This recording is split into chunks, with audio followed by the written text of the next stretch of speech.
은혜와 사랑의 아버지 하나님, 주님의 나라와 주님의 뜻을 위하여 오늘도 마음의 말씀에 순종하며 나아가는 주님의 귀한 자녀들을 한자리에 불러 모아주시니 은혜를 진심으로 감사를 드립니다.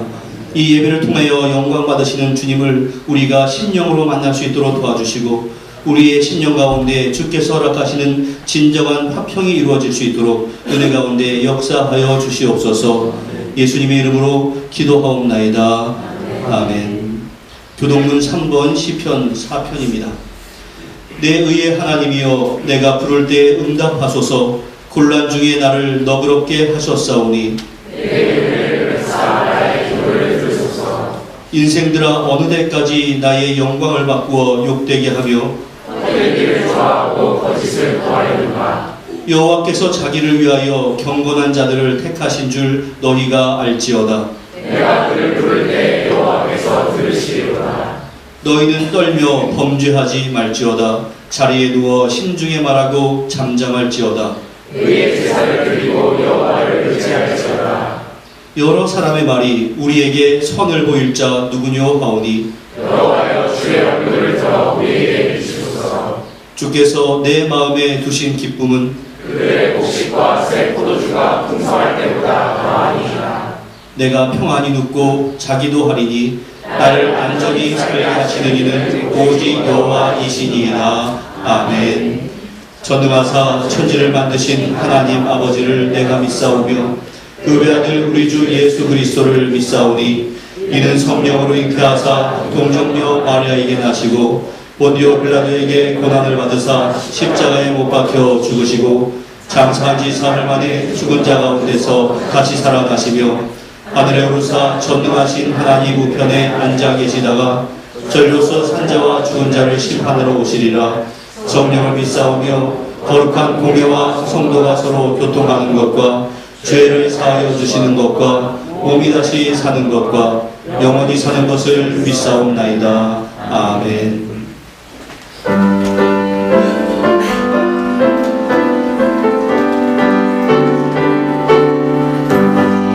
기뻐하며 경배하세 영광의 주 하나님. 주 앞에서 우리 마음 피어나는 꽃 같아. 죄와 슬픔 사라지고 의심 물음 거치니 변함없는 기쁨의 주 밝은 빛을 주시네. 땅과 하늘 만물들이 주의 솜씨 빛내고 별과 천사 노래소리 끊임없이 높아. 물과 숲과 산과 골짜 들판이나 바다나 모든 만물 주의 사랑 기뻐 찬양하여라.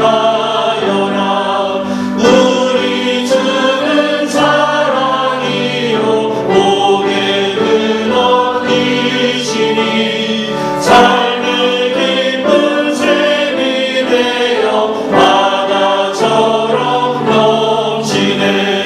아버지의 사랑 안에 우리 모두 형제니 서로 사랑하게 도와주시옵소서.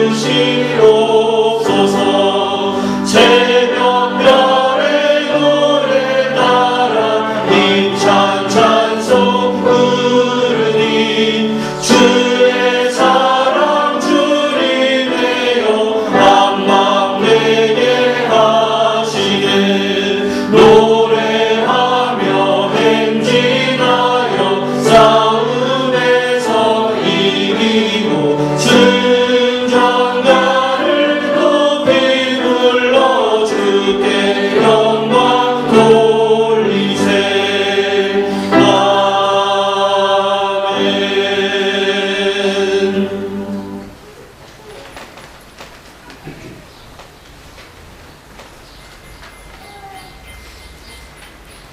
자연받기에 합당하신 하나님, 이 시간 모든 찬양과 영광을 주님께 드립니다. 주님 감사합니다. 저희를 하나님의 형상으로 지어주시고 삶의 사명 주시고 늘 저희와 동행하여 주시며 오늘도 이 예배의 자리에 함께 하시며 감사합니다. 주님, 이 시간 회개하기로는 말씀과 기도를 가까이 하려는 삶을 살지 않았는지, 영혼의 구원보다 나의 이익과 쾌락을 추구하는 삶을 살지 않았는지, 삶 속에 어려움이 있을 때 주님을 구하지 않았는지 생각해보며 회개하기 원합니다. 저희가 믿음 속에서 마음을 지켜 죄를 조침이 아닌 하나님께 영광을 드리는 삶을 살 수 있도록 도와주시옵소서. 주님, 이 시간 간구합니다. 아버지, 올 한 해도 저희 은총교회와 가족들을 주님 안에서 지켜주심에 감사합니다. 저희가 연말을 보냄에 있어 다른 것들의 마음을 뺏기지 않고 주님 안에서 잘 보낼 수 있게 도와주시고 2024년 동안 주님의 자녀로 믿음에 머무는 저희 모두가 될 수 있게 도와주시옵소서. 올 한 해에는 여전히 존재하는 코로나 여파와 지구 반대편에서는 전쟁들로 인한 상처, 그리고 기후변화로 인한 많은 어려움 속에 시간을 보내는 영혼들이 있습니다. 이 상처와 어려움들을 하루빨리 회복될 수 있게 주님 도와주셨고 그 영혼이 상하지 않을 수 있도록 마음의 위로 주시고 이를 위해 저희가 계속해서 기도할 수 있도록 그 기도의 끈을 놓지 않을 수 있게 도와주시옵소서. 이 예배를 위해 기도합니다. 아버지, 오늘도 저희를 이 예배 자리를 인도해주시고 세우신 목사님 통하여 그 구원의 말씀 주심에 감사합니다.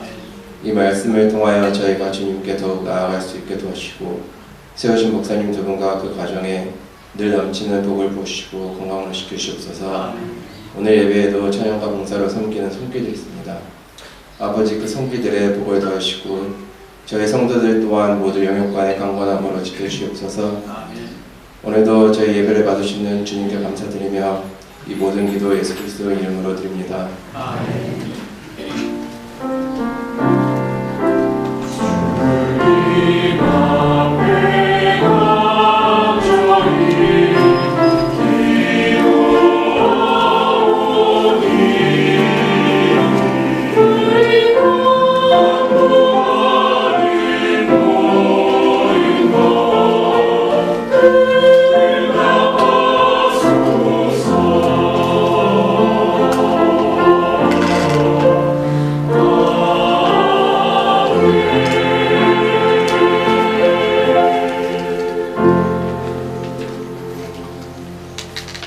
오늘 우리에게 허락하신 하나님의 말씀은 신약성경 마태복음 19장 23절에서 30절까지의 말씀입니다. 마태복음 19장 23에서 30절까지 신약성경 32면에 있습니다. 교독하겠습니다. 예수께서 제자들에게 이르시되 내가 진실로 너희에게 이르노니 부자는 천국에 들어가기가 어려우니라. 다시 너희에게 말하노니 가다가 하나님께로 들어가는 것이 부자가 하나님의 나라에 들어가는 것보다 쉬우니라 하시니. 제자들이 듣고 몹시 놀라 이르되 그렇다면 누가 구원을 얻을 수 있으리이까? 예수께서 그들을 보시며 이르시되 사람은 할 수 없으나 하나님의 것은 다 하실 수 있느니라. 이에 베드로가 대답하여 이르되 보소서, 우리가 모든 것을 버리고 주를 따랐사온데 그런즉 우리가 무엇을 얻으리이까? 예수께서 이르시되 내가 진실로 너희에게 이르노니 세상이 저렇게 되어 인자가 자기 영광의 보좌에 앉을 때에 나를 따르는 너희도 열두 보좌에 앉아 이스라엘을 그 지파를 심판하리라. 또 내 이름을 위하여 집이나 형제나 자매나 부모나 자식이나 전토를 벌인 자마다 여러 배를 받고 또 영생을 상속하리라. 그러나 먼저 된 자로 나중되고 나중된 자로서 먼저 될 자가 많으니라. 아멘.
주는 평화의 왕, 오 주는 전능왕이라. 온 땅 위에 주를, 온 땅 위에 시간을, 온 땅 위에 주의 이름 찬양.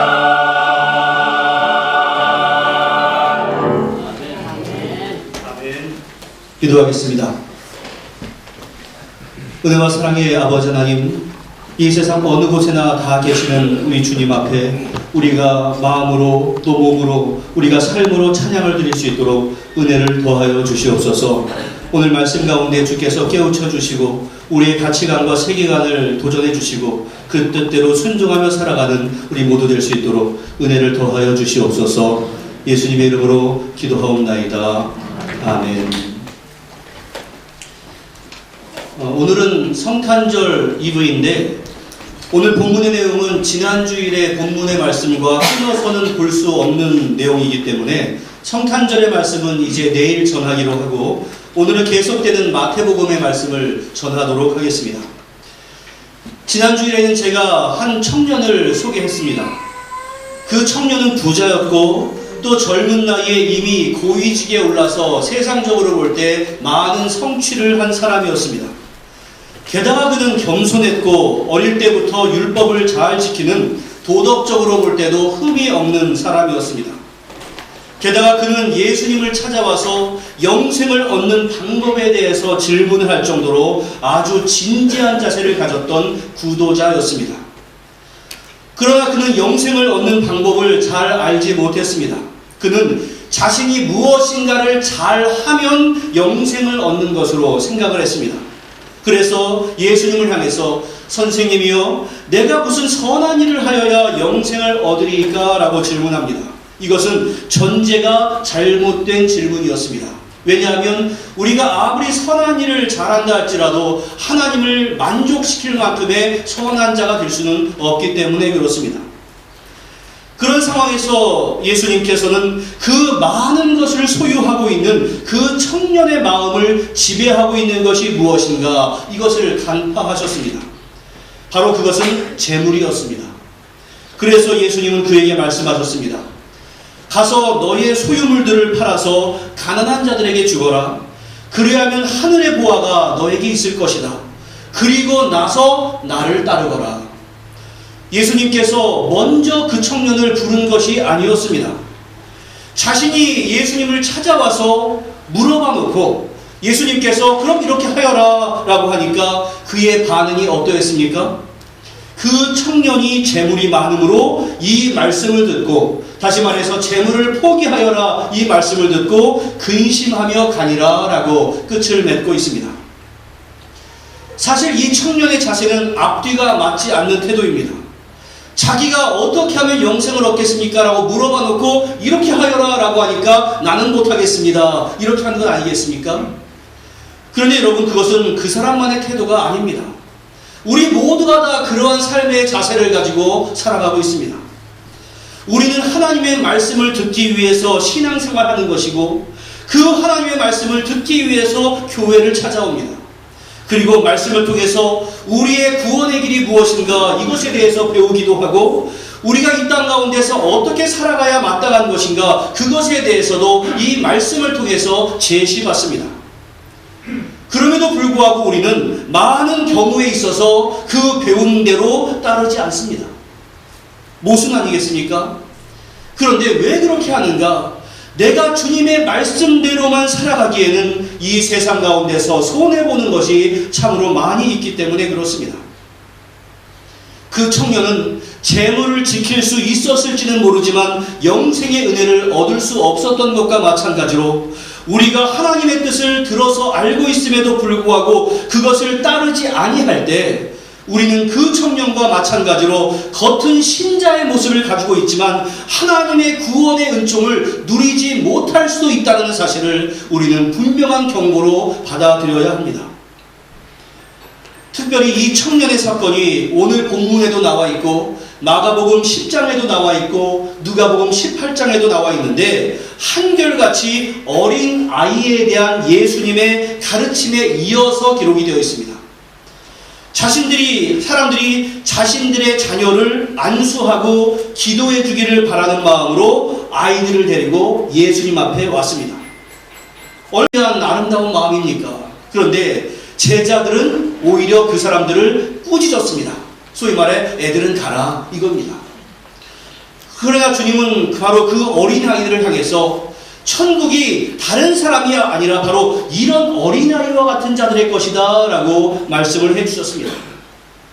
여러분, 이 어린아이에 대한 사건과 부자 청년의 사건이 연속으로 이어서 기록된 이유가 무엇인 줄 아십니까?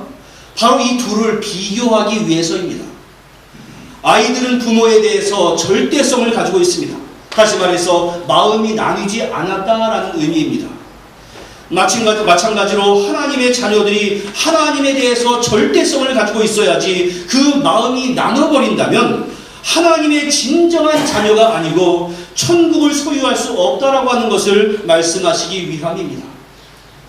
그 청년은 하나님과 재물로 마음이 나뉘어져 버렸고 결국에는 이 선택의 순간에 하나님을 선택한 것이 아니라 재물을 선택하고 말았습니다. 이제 오늘의 본문은 이러한 것에서 이어지는 내용입니다.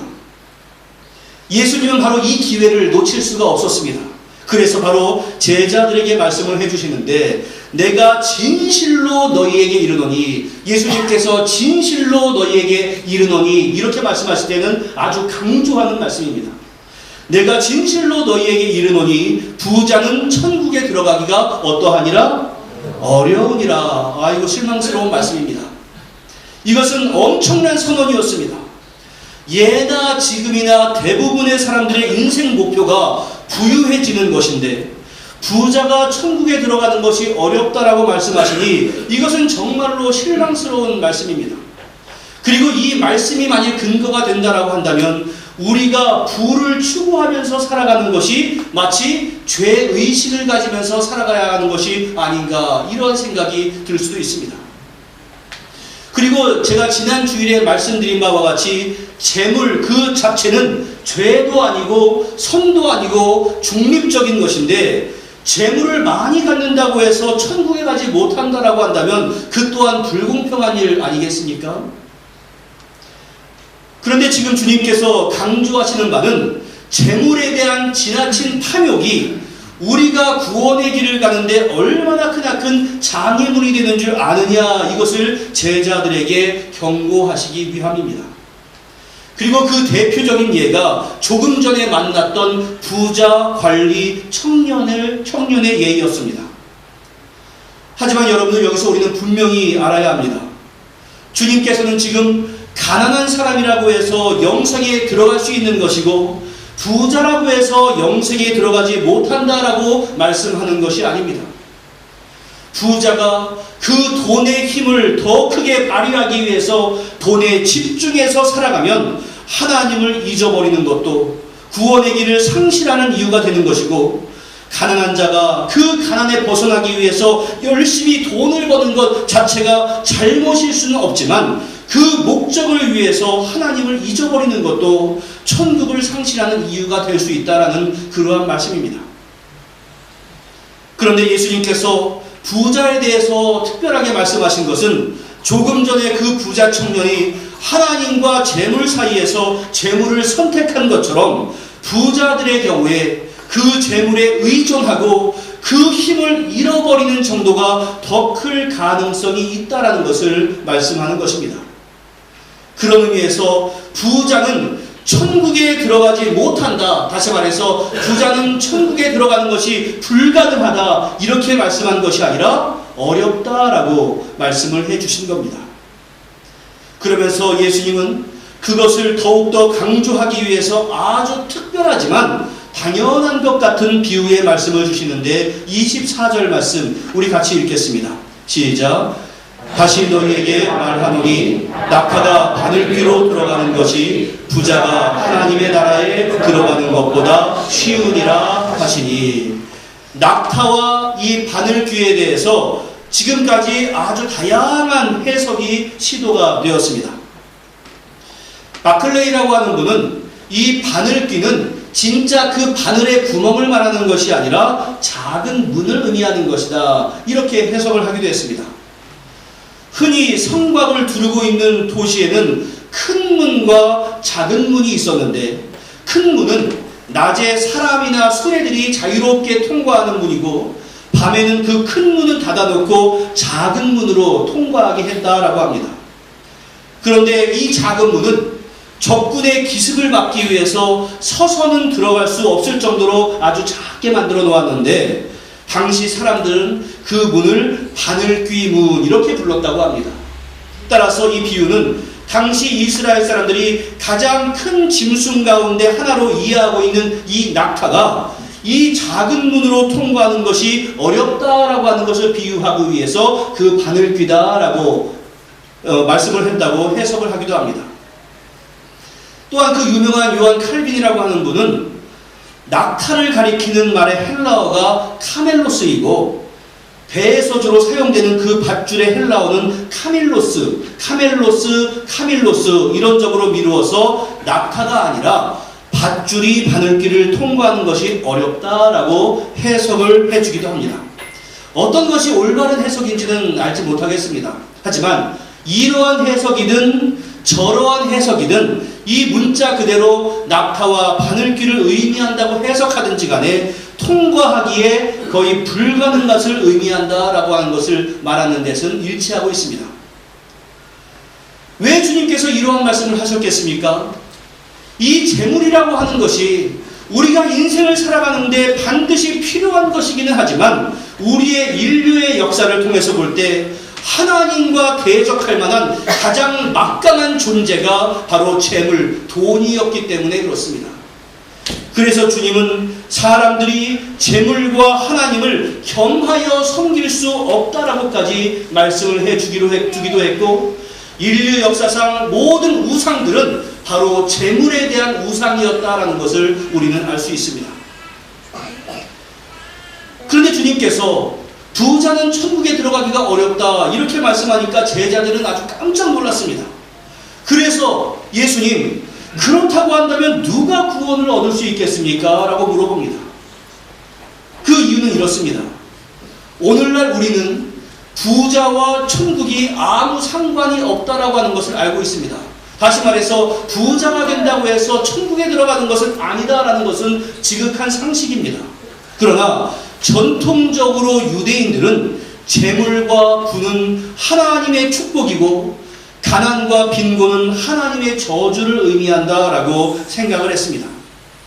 따라서 가난하다라고 한다는 것은 불편하다 정도가 아니라 그 사회에서 부끄러움과 멸시의 대상이었습니다.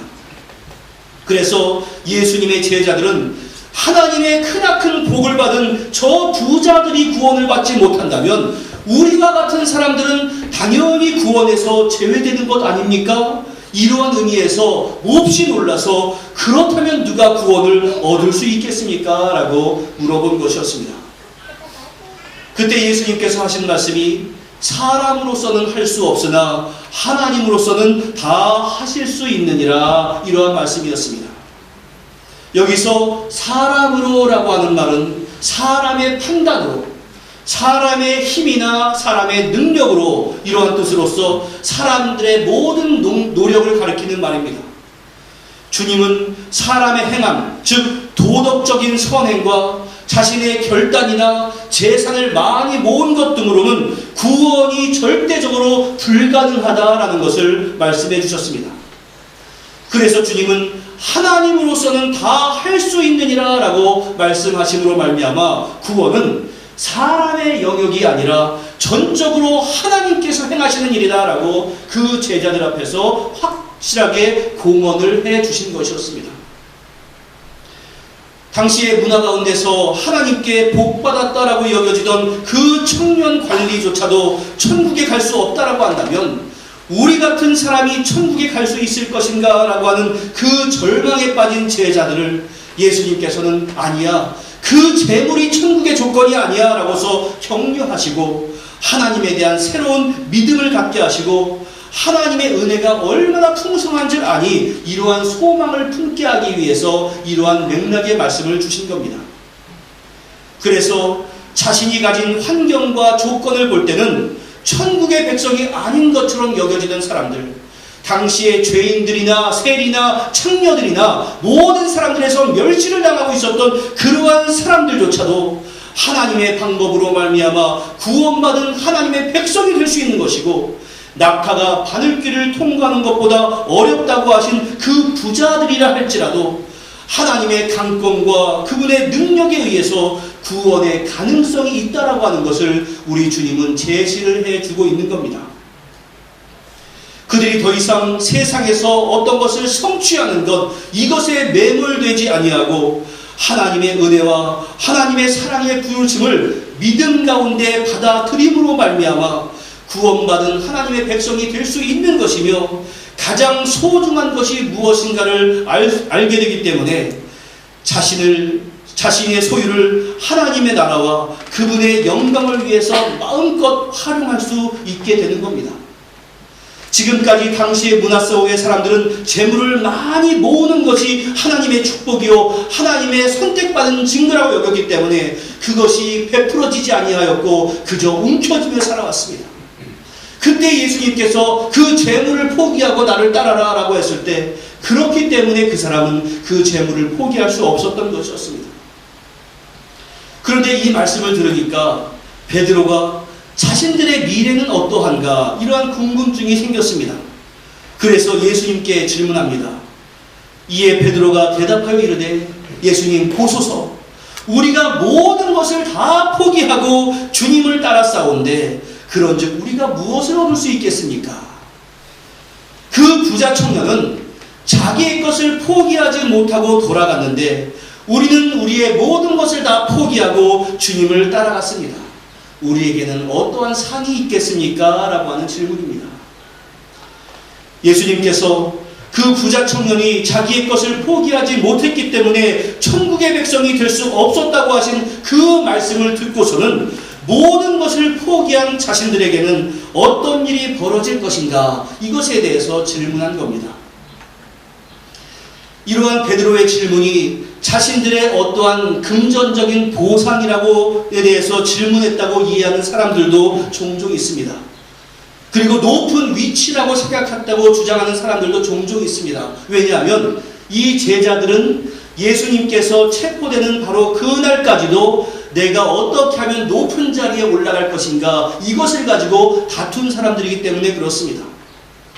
하지만 오늘의 문맥을 보면 사람의 힘으로 하나님의 나라에 들어갈 수 없다고 하신 그 예수님의 엄격한 말씀에 불안을 느낀 제자들이 다시 한번 그 마음 가운데 내가 진정 영생을 얻은 사람인가, 이것에 대한 확증을 얻고자 하는 마음에서 제기된 질문이다 라고 해석하는 것이 오늘 본문의 맥락은 좋습니다. 제자들은 자신들이 소유했던 것들이 그 부자 청년의 재물에 또 명예에 비해서 참으로 보잘것없는 것으로 생각했으며, 내가 이 정도 사소한 것을 포기하고 예수님을 따르는 것이 무슨 대단한 일인가, 이러한 의심을 가지고 마음에 초조해했습니다.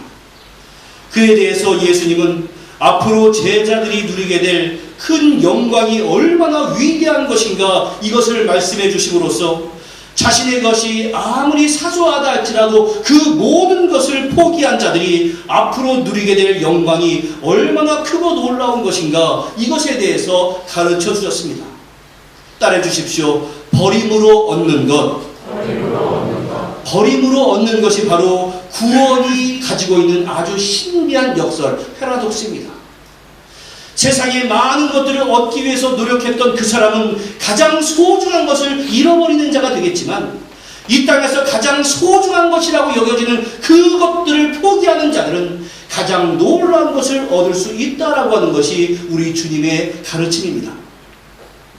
제자들이 자신들의 모든 것을 버리고 예수님을 따른 것에 대해서 주님께서 제자들에게 어떤 영광스러운 말씀을 주시는가 한번 보십시오. 28절 말씀 우리 같이 읽어보겠습니다. 시작. 예수께서 이르시되 내가 진실로 너희에게 이르노니 세상이 새롭게 되어 인자가 자기 영광의 보좌에 앉을 때에 나를 따르는 너희도 12 보좌에 앉아 이스라엘 12지파를 심판하리라. 바로 이것이 부자 청년과는 달리 모든 것을 버리고 예수님을 따라갔던 12 제자들에게 앞으로 미래에 있을 축복의 내용입니다.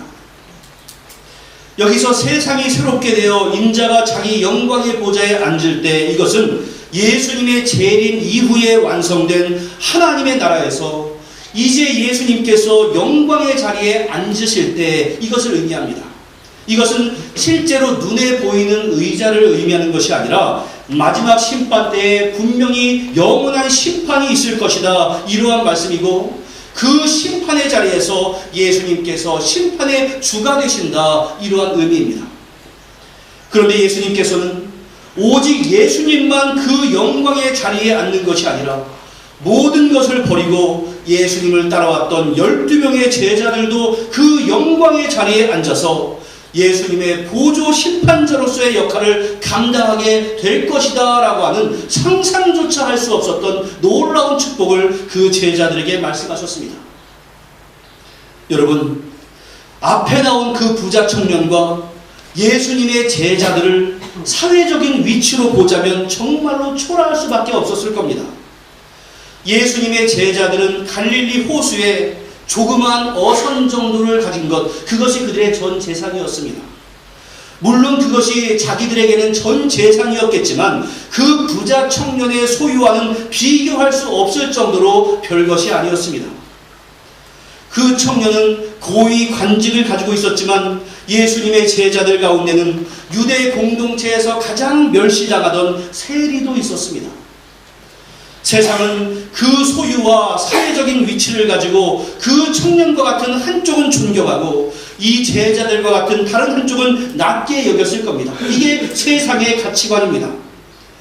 그러나 주님은 자신의 모든 것을 포기하고 예수님을 따른 제자들에게 마지막 때에 그 부자 청년의 위치와는 비교할 수 없는 위대한 위치에 앉게 될 것이다 라고 그 제자들에게 응원해 주시고 격려해 주셨다라는 말씀입니다.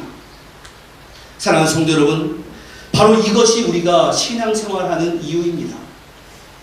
스스로 자기 몸조차 가눌 수 없고 말도 어눌하게 할 수밖에 없었던 송명이라고 하는 시인이 나 가진 재물 없으나, 나 남이 가진 지식 없으나, 나 남에게 있는 건강 있지 않으나, 나 남에게 남이 없는 것 있으니, 나 남이 못 본 것을 보았고, 나 남이 듣지 못한 음성 들었고, 나 남이 받지 못한 사랑 받았고, 나 남이 모르는 것 깨달았네 라고 하면서 그 다음에 어떤 가사가 이어지는지 아십니까? 공평하신 하나님, 이렇게 찬양을 했습니다. 하지만 이분도 착각을 했습니다. 우리 하나님은 이 정도 공평하신 정도가 아니라 내가 포기하고 드리는 것과 비교할 수 없을 정도의 영광스러운 것을 우리에게 허락해 주십니다. 나는 쥐꼬리만큼 드렸을 뿐인데 하나님은 그것과 비교할 수 없는 영광의 보좌의 자리를 우리에게 허락해 주신다, 이러한 의미입니다. 물론 우리 성도들이 그 사도들과 같은 자리에 앉는 것은 아닙니다. 그분들은 아주 특별하게 사용된 분들입니다. 그러나 이 세상에서 작은 포기로 인해서 우리에게 영생을 허락해 주시고 하나님의 백성을 삼아 주셨으니 그보다 더 귀한 것이 어디에 있겠습니까? 그래서 주님은 또 내 이름을 위하여 집이나 형제나 자매나 부모나 자식이나 전토를 벌인 자마다 여러 배를 받고 또 영생을 상속하리라 라고 이어서 말씀을 해주신 겁니다. 여기서 안 나왔습니까? 예. 여기서 맨 앞에 있는 내 이름을 위하여, 이것이 마가복음 10장 29절에서는 복음을 위하여 이렇게 되어 있고, 또 누가복음 18장 29절에서는 하나님의 나라를 위하여 이렇게 표현이 되어 있기도 합니다. 여러분, 주님의 이름을 위해서, 또 복음을 위해서, 하나님의 나라를 위해서 하나님은 사람들을 하나님의 백성 삼으시기 전에 포기를 요구하실 때가 많이 있습니다. 믿음의 조상 아브라함을 부르실 때도 하나님은 갈대아 우르에서 멀쩡히 잘 살고 있었던 아브라함에게 너는 너의 고향과 친척과 아버지의 집을 떠나서 내가 너에게 지시할 땅으로 가라. 그곳이 아무리 열악하다 할지라도 너는 내 명령을 따르라. 이렇게 말씀을 했습니다. 당시 아브라함이 살던 갈대아 우르는 문명의 발상지였기 때문에 다른 곳과 비교할 수 없을 정도로 고도의 문명을 가지고 있었습니다. 그러니까 자신의 모든 것과 인간관계를 포기하고 아무런 보장이 없는 것으로 떠나라라고 말씀하셨을 때 그것을 받아들이기가 정말로 힘들었을 겁니다. 그러나 그가 순종했기 때문에 아브라함은 믿음의 조상이 될 수 있었습니다. 주님은 우리에게도 네가 진정으로 주님을 따르기를 원하느냐? 너희들은 많은 것을 포기해야 한다라고 말씀을 합니다. 여기서 집이나 형제나 자매나 부모나 자식이나 전토를 버려라 라고 하는 것도 그 모든 것을 버려라 라고 하는 것이 아니라 네가 지금 가장 소중하게 여기는 것이라 할지라도 네가 영생을 위해서는 포기할 수 있어야 한다. 이러한 말씀을 주신 겁니다. 그리고 앞에 나왔던 부자 청년은 그것을 하지 못했지만 진정 하나님의 백성이 되기 위해서 영생을 사모하는 자는 그래야 한다. 이러한 의미입니다. 그런 포기를 할 수 있을 때 사람들에게 주님은 여러 배를 받는다라고 말씀하셨습니다. 여기서 말씀하고 있는 여러 배는 그저 문자적으로 원어를 볼 때는 100배라고 되어 있는데 예수님의 이 말씀은 문자 그대로 100배 또는 여러 배를 가리키는 말이 아니라 네가 차고 넘칠 정도로 상상할 수 없을 정도의 은총을 드릴 수 있을 것이다 라고 말씀하는 것이고 실로 그리스도의 복음을 위해서 자신의 가장 소중하게 생각하는 것을 버린 자들은 비록 세상의 것들은 상실할지 모르지만 물질보다 더 영원하고 가치 있는 참된 평안과 사랑과 행복의 실제이신 예수 그리스도를 구원의 주로 얻게 될 것이다 라고 주님은 말씀해 준 겁니다. 그리고 여기에 그치는 것이 아닙니다.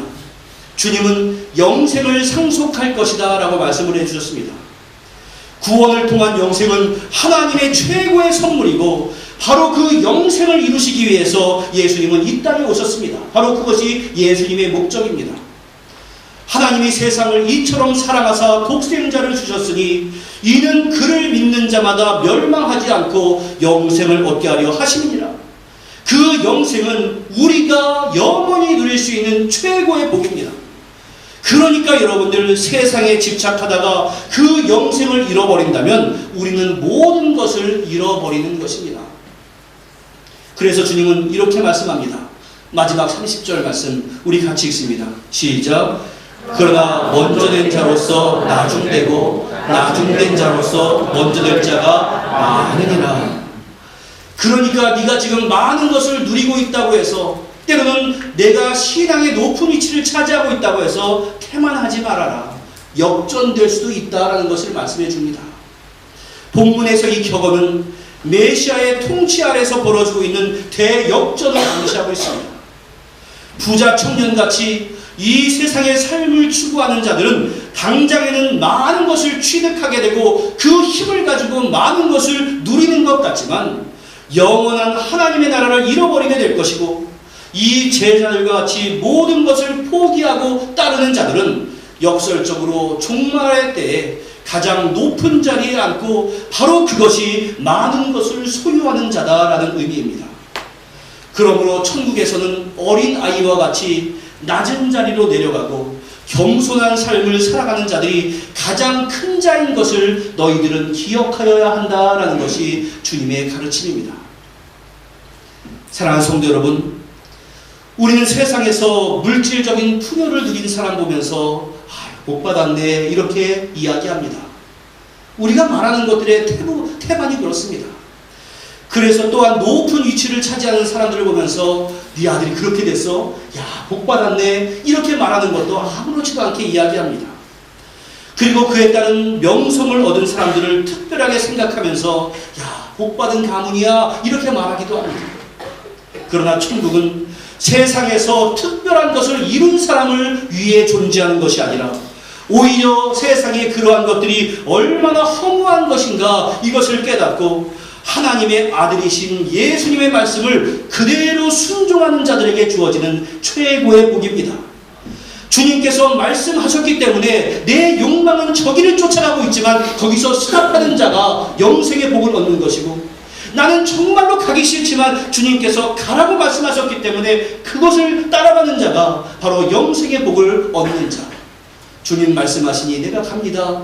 주님 말씀하시니 내가 정지하겠습니다. 이런 자가 누리는 복이 바로 영생의 복이다라는 말씀입니다. 그 복을 위해서 우리는 주님에게서 나의 마음이 멀어지게 하는 것이라고 한다면 그 어떤 것이라 할지라도 버릴 수 있는 용기가 필요합니다.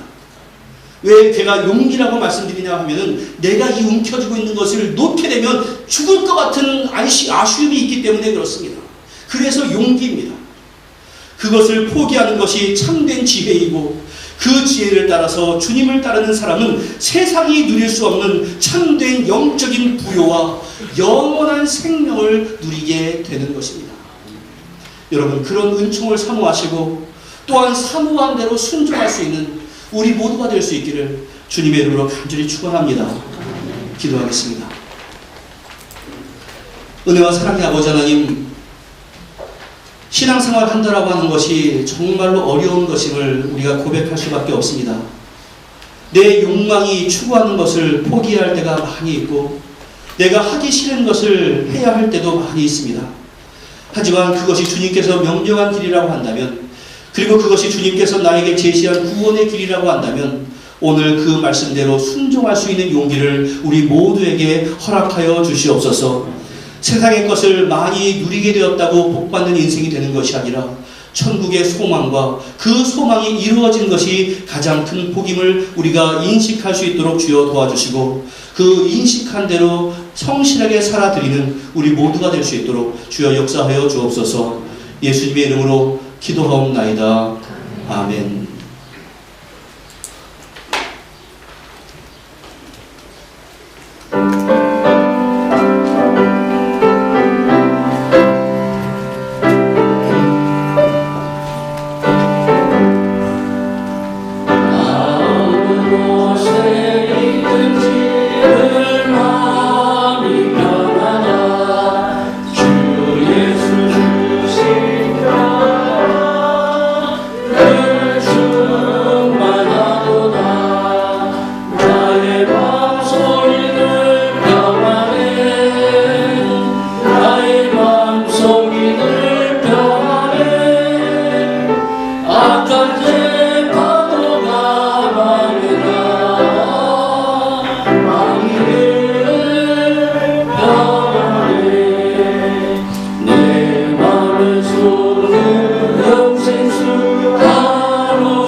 말씀드렸습니다. 주보로 참조하시기 바랍니다. 오늘 은총교에 처음 오신 분이나 방문하신 모든 분께 주님의 일모로 환영합니다. 또 마음을 정하시는 대로 등록해 주시면 감사하겠습니다. 또 예수님의 탄생을 감사하며 축하하는 성탄 감사 예배가 내일 25일 오전 11시에 있습니다. 또한 이번 주에는 수요 예배는 드리지 않습니다. 참조하시기 바랍니다. 또 2024년도 교회 달력을 배부합니다. 받지 못한 가정은 벽걸이용 판매와 탁상용 판매를 사무실에서 수령하여 가시길 바랍니다. 또한 은총교회 태권도 교실 성급 심사가 오늘 4시에 식당에 있었습니다. 또한 우리 성도들 관심 있거나 응원해 주실 분은 참관해도 좋습니다. 참관해 주시기 바랍니다. 또 12월 행사 안내를 보시면 12월 30일 주일은 정기당회가 있고 12월 30일 주일 송구 영신예배가 오후 11시 45분에 있습니다. 참조하시기 바랍니다.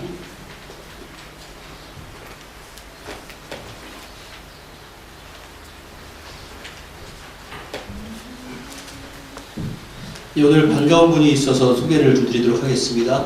우리 고슬기 집사님 고모님께서 한국에서 방문을 해서 한 2주 정도 같이 있을 것 같은데요. 중간에 앉아 계신데 환영합니다. 반갑습니다. 그런데가 손녀되시죠? 손녀 이름이 성령이라고 하는데 성령이 한 2달 정도요? 네, 2달 정도 있다 갈 건데 또 함께 위해서 열심히 기도해 주시면 감사하겠습니다. 이번 주 생일자 소개하겠습니다. 지금 한국에 계신 우리 이은상 집사님이 내일이 생일이시고요. 우리 오뉴가 30날이 생일입니다. 그리고 우리 이소진 자매님이 또 30날 생일입니다. 모두들 축하합니다.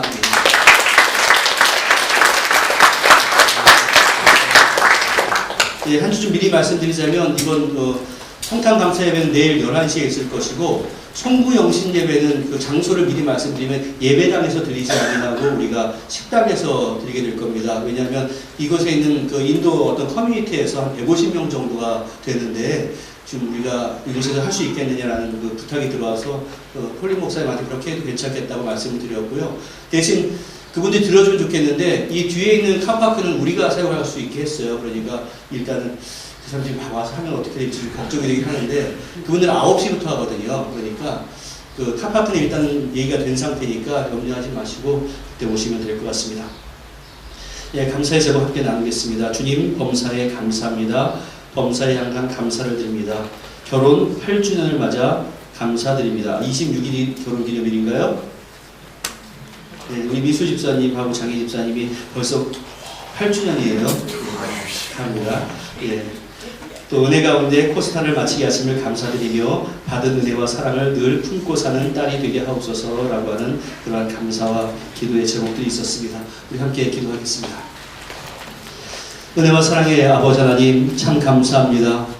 이 귀한 주일에 우리가 주 앞에 예배를 드리는 것 우리가 누릴 수 있는 놀라운 특권인 줄 압니다. 이 특권을 우리가 낭비하지 않도록 도와주시고 하나님께 드리는 예배를 감사함으로 드릴 수 있도록 주여 함께하여 주시옵소서. 귀한 힘을 바쳐드리오니 이 물질 사용되는 곳마다 하나님의 영광 드러날 수 있도록 주여 축복하여 주시옵소서. 예수님의 이름으로 기도하옵나이다. 아멘. 예, 자리에 일어나셔서 주님의 눈물과 인사 나누겠습니다. 반갑습니다. 평안하셨습니까? 예, 또 제가 여러분 핫도방에 내년에 부를 거 보내드린 거 보셨죠? 예, 그거 열심히 따라 부르시고 내년부터 함께 그 찬양을 하겠습니다. 우리 함께 오늘은 지금까지 했던 찬양 힘내세요 참여하겠습니다.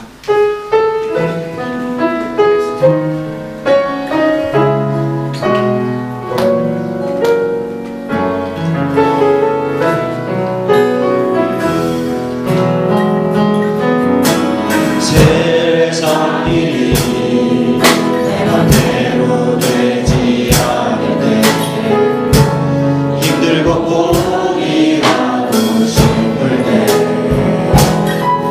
잠시 생각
기도하겠습니다.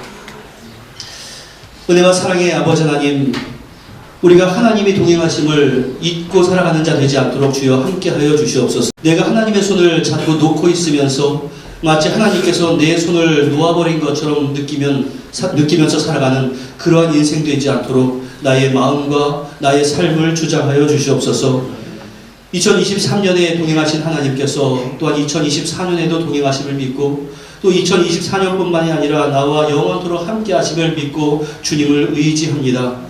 주님의 인도와 주님의 보호하심을 날마다 가슴 깊이 새기며 살아가는 그러한 인생들 될 수 있도록 주여 도와주시옵시고, 언제나 어디에 계시는 그 하나님께서 우리의 가정에도 계시고 우리의 교회에도 계시고 우리의 직장에도 계시고 우리의 삶의 모든 터전 가운데서도 역사하신다는 것을 믿고 주님 앞에 한 번 더 무릎 꿇고 살아가는 우리 성도들 다 될 수 있도록 은혜 가운데 함께 하시고 역사하여 주시옵소서. 세상에 힘 빠지게 만든 일들이 참으로 많이 있습니다. 하지만 그것에 마음이 굴복되는 자 되지 않도록 도와주시고, 세상에 무릎 꿇는 자가 아니라 하나님 앞에 무릎 꿇는 자가 될 수 있도록 은혜 가운데 동행하시고 함께하여 주시옵소서. 은혜와 사랑의 아버지 하나님, 우리 사랑하는 성도들 가운데 건강 때문에 힘들어하는 가정들 주여 위로하시고 격려해 주셔서 치료의 방법으로 인해서 회복의 역사가 일어날 수 있도록 주여 함께하시고 동행하여 주시옵소서. 취업 문제로 인해서 기도하고 간구하는 우리 청년들을 긍휼히 여겨 주시옵시고, 또 대학 진학을 위해서 응시하고 또 기다리고 있는 우리 학생들에게도 마음의 평안과 안식을 얻을 수 있도록 주여 함께하여 주시옵소서. 재정적으로 힘든 한 해를 살아갔던 그 모든 성도들을 위로하여 주시옵시고, 흔들리는 위치로 때문에 고민하고 있었던 자들에게도 하나님의 견고하심을 믿을 수 있는 믿음을 허락해 주시옵소서. 전쟁의 소식이 끊어지지 아니하고 있는 이 세상 모든 이들에게 주여 세상에 줄 수 없는 온전한 화평이 이루어질 수 있도록 도와주시옵시고, 위정자들이 온전한 판단을 내리고 그에 따라서 모든 위험한 일들이 종식되어 가는 것들을 우리가 기도 가운데 응답받을 수 있도록 주여 함께하여 주시옵소서. 이 어려운 순간 가운데서도 이름도 없이 빛도 없이 수고하는 우리 선교사님들, 세상의 눈으로는 참으로 불쌍하고 힘든 일들이 많이 있지만 하나님의 귀하고 놀라운 영광을 위해서 한 걸음 한 걸음 나아가오니 그의 마음 가운데 위로와 평강을 허락하여 주시옵소서. 우리가 한 주간 동안 세상으로 보냄을 받습니다. 특별히 예수님의 탄생을 축하하며 주님께 영광 돌리는 그런 한 주간 될 수 있도록 도와주시고, 내 마음에 구유에 누이신 예수님을 다시 한번 모셔드리는 귀하고 복된 한 주간 될 수 있도록 은혜를 더해 주옵소서. 예수님의 이름으로 기도하옵나이다. 아멘. 축원하겠습니다. 이제는 우리 주 예수 그리스도의 무한하신 은혜와 성부 하나님의 극진하신 사랑하심과 성령님의 교통하심이 버리는 자가 얻게 되는 은혜가 무엇인가를 마음 가운데 깊이 새기며 주님의 뜻에 순종하기로 다시 한번 다짐하는 주님의 귀한 백성들 위해, 가족과 권속들 위해, 사랑하는 조국 대한민국과 이 땅 뉴질랜드 위해 이제로부터 영원토록 함께 있을지어다. 아멘.